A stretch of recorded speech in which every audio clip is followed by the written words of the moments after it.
Enfin se réalise le rêve que ces hommes ont si longtemps caressé, pour lequel certains ont sacrifié le fruit de plusieurs années et même de toute une vie de travail. Nous sommes en 1939. La France, qui tous les ans organise le pèlerinage de la Mecque, le médiatise outre mesure cette année-là. L'enjeu est de fait capital. Pouvoir compter sur la force d'un empire de 100 millions d'habitants, dont elle brandit le chiffre à la face de l'Allemagne. Les pèlerins se sont séparés. L'artisan retourne à son établi, le boutiquier à ses souffles, le cultivateur à ses travaux. Durant 40 jours, ils ont pu, sous la protection de la France, traverser les mers en toute sécurité pour aller se prosterner dans l'enceinte sacrée de la Mecque.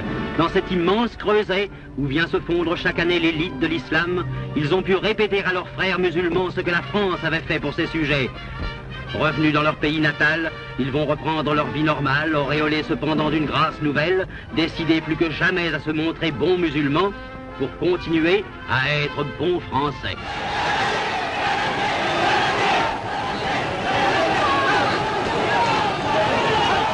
Accompagné par les ovations de la foule tunisienne, M. Daladier va fleurir le monument aux morts.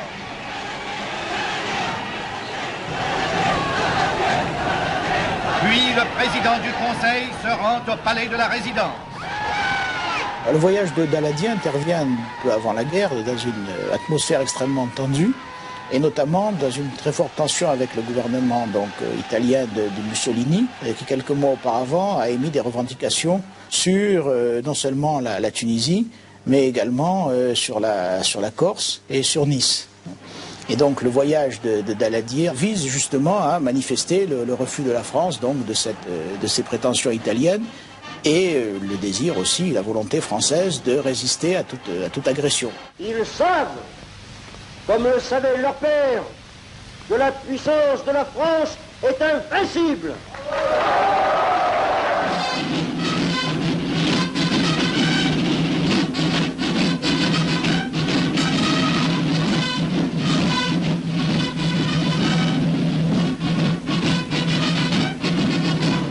Voici que du fond de l'horizon débouchent au grand galop les escadrons de Spaïs, derrière leur étendard, suivis par les goumiers et les partisans de toutes les tribus. Les cérémonies militaires ont pour but justement de manifester la force de la France dans la région, le loyalisme également de ces troupes indigènes. À la première heure du drame, le sultan du Maroc, le bey de Tunis et les représentants de l'Algérie ont déclaré que cette guerre à nous imposée était aussi la leur. Déclaré qu'ils refaisaient ce geste de 1914, ce geste que symbolise le groupe de marbre, où un cavalier marocain et un cavalier français se tendent une main loyale et c'est le don de soi, quoi. C'est aller droit devant, tête baissée, et foncer dans le tas, quoi. Baïonnette au canon et en avant, quoi. Ces sacrifices, c'est vraiment la dernière des solutions, quoi. C'est vrai que ce qu'ils ont fait, les anciens, c'est pour ça que c'est un des régiments les plus décorés, de toute manière. Quand on voit toutes les batailles qu'ils ont remportées et tout le travail qu'ils ont fait, c'est incroyable, incroyable. 1939-1940. Il y avait déjà en France des régiments de Spahi avant la déclaration de guerre. Puis on a fait venir évidemment d'autres unités d'Afrique française du Nord. La neige et la glace du front. Sous des latitudes différentes, on retrouve ces mêmes visages, cette même confiance.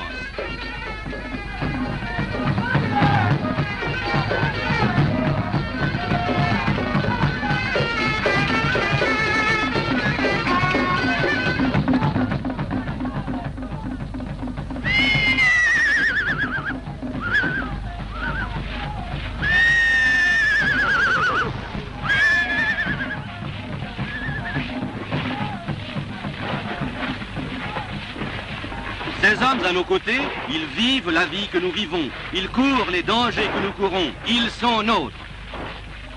Ils attendent le coup de trompette, le signal du départ vers le pays de la guerre.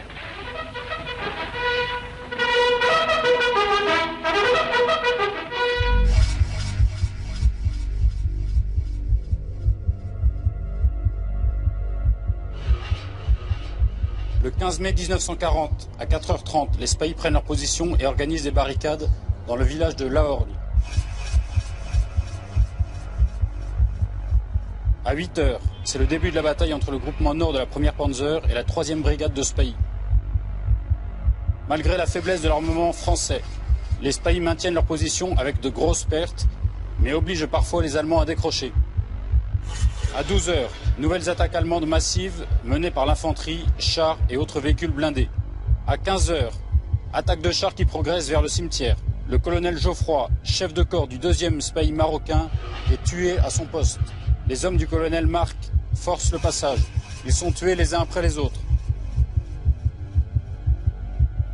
À 18 heures, l'ennemi est maître de la position de Lahorn.